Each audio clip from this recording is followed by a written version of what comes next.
Imagine você, Ayrton Senna teria talento para conduzir um carro de Fórmula 1, mesmo se ele não tivesse tido contato com ele desde muito jovem? Imagine se ele pegasse um carro lá já com seus 60 anos.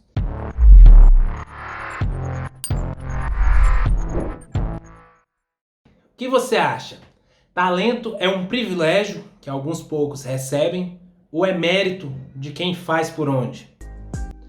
Bom, nós vamos falar um pouco a respeito disso, mas antes de começar a entrar no conteúdo, eu quero pedir para você, entra aqui, deixa o seu like, clica em se inscrever, compartilha esse vídeo com mais pessoas. Bom, então vamos continuar o nosso conteúdo aqui, né? O que você acha? Talento é fruto de um dom? Já nasce com a pessoa nasce talentosa, ou ela vai desenvolvendo isso de acordo com o que ela faz da vida? Imagine você, Ayrton Senna teria talento para conduzir um carro de Fórmula 1, mesmo se ele não tivesse tido contato com ele desde muito jovem? Imagine se ele pegasse um carro lá já com seus 60 anos. Será que ele teria assim, um talento diferente de todas as pessoas que pegassem um carro com essa mesma idade? Será que ele conseguiria competir com outros veteranos? Bom, esse é um questionamento que a gente vai tentar responder aqui nesse vídeo.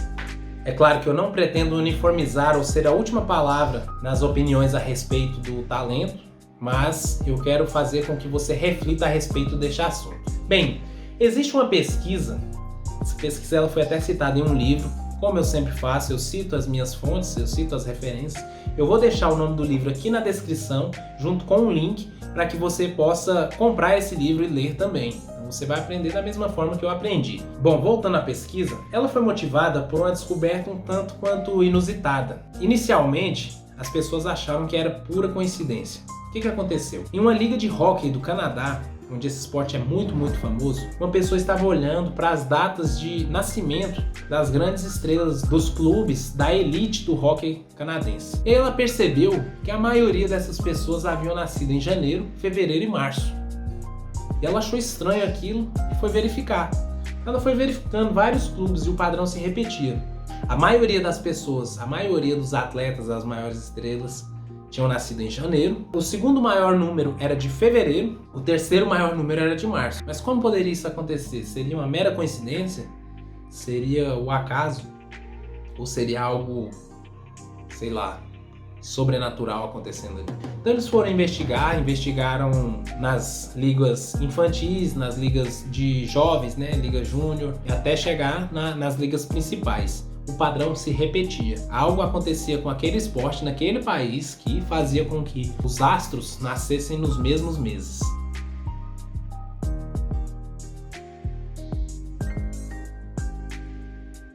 Porém, como não existe mágica, não existe nada de sobrenatural, pelo menos na maioria das coisas, ou apenas nas coisas que eu conheço, eles descobriram que o motivo por trás dessa coincidência era simplesmente porque no Canadá, a data limite para se candidatar às ligas de hóquei era o dia 1º de janeiro. Essa candidatura é realizada quando os jogadores têm em torno de 9 a 10 anos. Então, se a data limite era 1º de janeiro, a diferença de porte físico e de capacidade cognitiva de um aluno nessa idade fazia toda a diferença na hora dos testes, das peneiras que eles faziam lá. Então, um aluno que completava 10 anos no dia 1º de janeiro, ele tendia a se sair melhor do que um aluno que estava mais próximo dos 9 anos.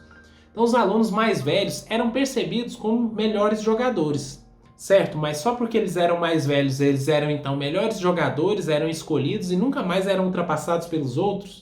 Bem, aí tem algumas informações adicionais que ajudam a complementar o entendimento a respeito disso. O que acontecia? Quando um jogador era selecionado nessas peneiras, ele passava a disputar ligas com pessoas melhores do que ele. As pessoas que haviam entrado ali, que tinham 10, 11, 12 anos, eles passavam a disputar mais jogos durante a temporada. Às vezes eles disputavam até 40% mais jogos do que outros jogadores amadores. Então isso fazia com que eles tivessem um desenvolvimento muito melhor. Além disso, eram aplicados mais recursos naqueles mais promissores. Então eles recebiam treinamento com alimentação, com melhor suporte físico e médico, com melhores orientadores e se tornavam cada vez mais distantes daqueles outros jogadores que não haviam sido selecionados. Essa diferença de um ano, então, fazia toda a diferença na vida deles, no sonho deles de serem jogadores, e acabava fazendo com que eles se tornassem astros do esporte. Mas aonde eu quero chegar com isso? O que eu quero dizer é que sempre existem algumas vantagens ocultas, elas não são tão óbvias. Às vezes a gente pensa assim, eu estou em situação de paridade com o fulano, mas eu não consigo o resultado dele. Ou então, o fulano está em situação de paridade total comigo, por que eu consigo e ele não consegue? É aí que a gente tem que entrar na questão do julgamento. Porque não devemos julgar as situações conforme elas aparentam ser. Existem coisas que fogem da nossa experiência, que a gente não viu ainda acontecer, mas que podem atrapalhar nossos adversários, pessoas que concorrem com a gente, ou podem ajudá-las a sobrepor o nosso desempenho. Você tem sempre que focar na sua própria performance, no seu próprio desempenho. Você tem que disputar sempre consigo. Uma outra pesquisa mostra que não existem coincidências quando se tratam dos melhores. Como que se chegou a essa conclusão? Foram avaliados centenas de músicos de uma mesma escola. Então os pesquisadores separaram os músicos em grupos.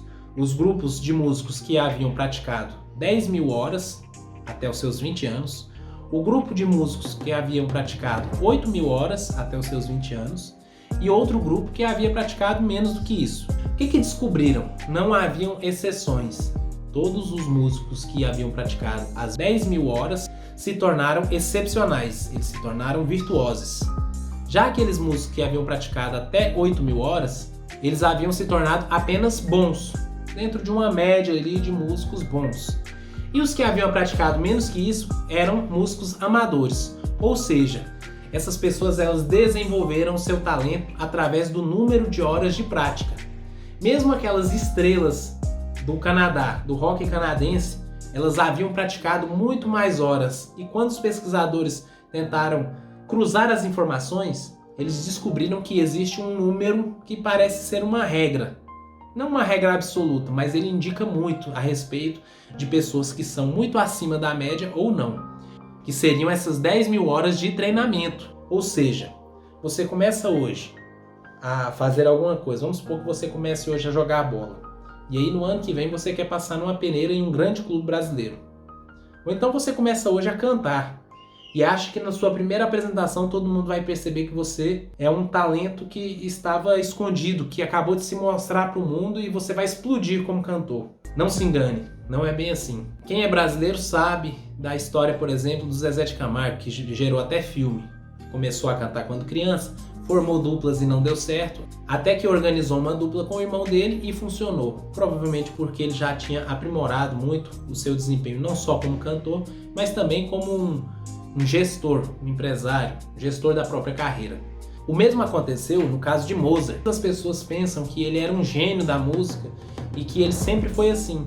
Mas segundo especialistas em música, experientes no assunto, as obras de Mozart, as primeiras obras que ele compôs, eram apenas medianas, obras simples, não tinham nada de excepcional. Conforme ele foi desenvolvendo o próprio talento, a própria confiança, trabalhando mais horas em cima disso, é que ele foi se tornando o gênio que até hoje todas as pessoas reconhecem. Por que é tão importante você saber que existem situações que diferenciam, mesmo estando muito próximas, as pessoas tendo nascido no mesmo lugar, frequentando a mesma escola, e às vezes tem a desvantagem da data de aniversário ou da formação, da composição ali da família, que às vezes não tem um perfil profissional que poderia incluí-la no mercado de trabalho onde outra pessoa está sendo incluída.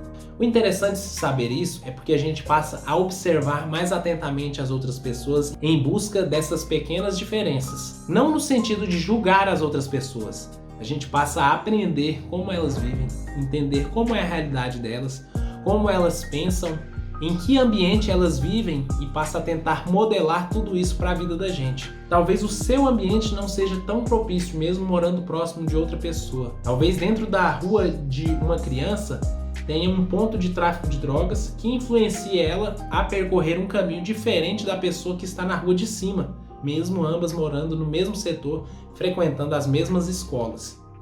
A proximidade física, a proximidade intelectual entre as pessoas influenciam. Todos nós somos influenciados de alguma maneira. Nós somos influenciados pela radiação de luz solar, nós somos influenciados pelas cores no nosso ambiente, nós somos influenciados pelas palavras que as pessoas dizem ou cantam perto de nós. Pode ser que você pense diferente, que você faça as coisas diferentes, tendo as mesmas oportunidades e as mesmas ferramentas que uma outra pessoa tem, graças ao seu legado cultural deixado por seus pais ou seus avós, diferente da forma dele de pensar. E se você parar para pensar bem, na natureza também ocorre assim. Poucas espécies gozam de segurança para se desenvolver, crescer e reproduzir. Os seres humanos, pelo menos a maioria deles, gozam dessa segurança, porém eles têm outras diferenças entre si. Mas vamos lá comparar entre animais, por exemplo.